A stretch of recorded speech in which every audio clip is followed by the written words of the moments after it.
मेरे प्यारे सभी साथियों के लिए नमस्कार, गुड मॉर्निंग, सुप्रभातम, राधे राधे, जय श्री कृष्ण। आज मैं फिर आपके लिए एक बहुत ही छोटी सी ज्ञानवर्धक कहानी लेकर आया। सभी भाई मेरी कहानी को ध्यान से सुनिए। यदि आपको पसंद आए तो प्लीज़ लाइक, कमेंट, शेयर करें। एक राज्य में एक राजा रहता था। उसके साथ प्रजा बहुत खुश रहती थी, क्योंकि वो राजा न्यायप्रिय था, दानवीर था। क्योंकि वो बहुत ज़्यादा अपने प्रजा को दान करता था, सबके साथ सही न्याय करता था, और वो लोगों की बड़ी से बड़ी मुसीबत को भी दूर करने की सोचता था। राज्य में सब लोग बड़े अमन चैन चांद से रहते थे, किसी को कोई तरह की कोई दिक्कत नहीं थी। आसपास के राजा उस राजा से डरते थे, क्योंकि उस राजा की सेना भी विशाल थी और सभी सैनिक थे जो एकजुट रहते थे, किसी में मनमुटाव नहीं था। वो किसी भी पास के राजा से कभी युद्ध में हारा नहीं था। उसने सभी आसपास के जितने भी राजा थे उनको अपने अधीन कर रखा था। जो भी राजा उससे युद्ध करने की सोचता, वो अपने पराक्रम से, अपनी कुशल रणनीति से, सूझबूझ से उन पर आक्रमण करता और उनसे युद्ध जीत लेता था। सब पड़ोसी राजा उस राजा से बहुत ज्यादा परेशान हो गए थे, लेकिन वो उसकी वीरता के कारण कुछ नहीं कर पाते थे। और उन्होंने सबने प्लान बनाया, क्यों नहीं इस राजा को गुप्त तरीके से मार दिया जाए, कुछ तो इसका प्लान करना पड़ेगा। तो आसपास के सभी राजाओं ने मीटिंग की, प्लानिंग किया कि कैसे भी इसको बंदी बनाया जाए और इसको मारा जाए।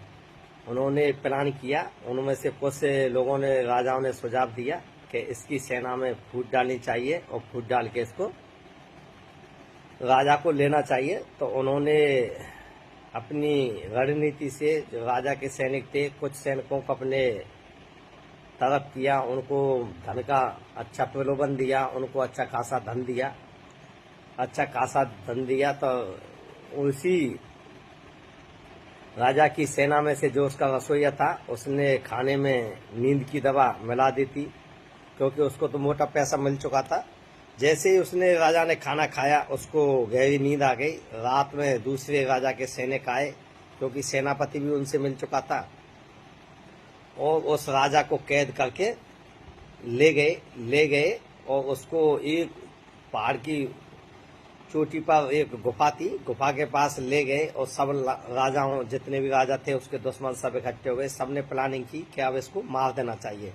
तभी उसमें से एक राजा बोला, नहीं, इसको मारेंगे नहीं, इसने जिस तरह से हमको तड़पा के परेशान किया है ना, हम भी इसको तड़पा के मारेंगे। ऐसा करते हैं, इसके हाथ बांध देते हैं और इसको उस गुफा में बंद कर देते हैं, ये भूखा प्यासा मर जाएगा, और आगे दरवाजे पर बड़ा सा पत्थर रख देते हैं। सभी राजाओं ने वही किया, उसको गुफा के अंदर डाल दिया बेहोशी की हालत में, और बाहर एक बड़ा था चट्टान पत्थर उठा के रख दिया।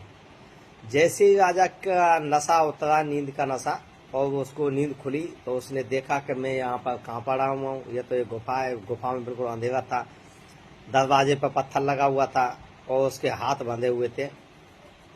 अब राजा घबराने लगा और वो सोचने लगा कि अब मेरा बचना मुश्किल है। तभी उसके माँ की बात याद आ गई, जो उसकी माँ बचपन में सिखाती थी कि कुछ तो कर, जीवन में यूं ही मत मर। उसकी माँ बचपन में एक ही बात सिखाती थी, कुछ तो कर, जीवन में यूं ही मत मर। तब उसको हिम्मत आई और वो जैसे ही दरवाजे के पास, पत्थर के पास पहुंचा, तब उसने जैसे ही दरवाजे पर पैर से उसको खोलना चाहा,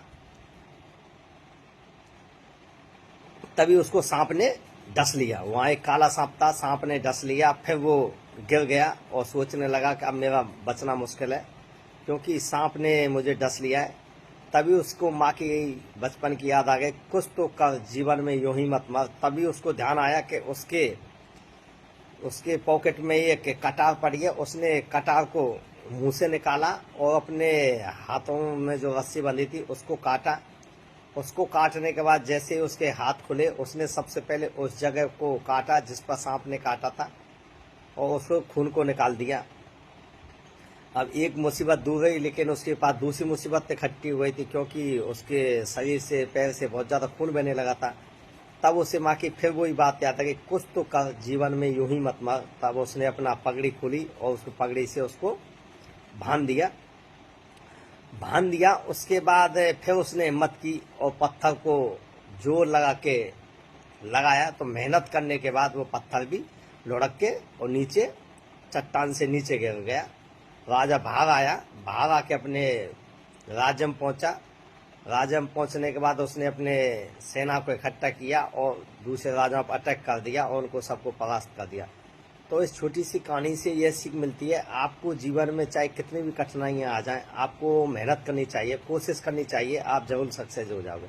आपको यह कहानी पसंद आए तो प्लीज़ लाइक कमेंट शेयर जरूर करें। थैंक यू, धन्यवाद।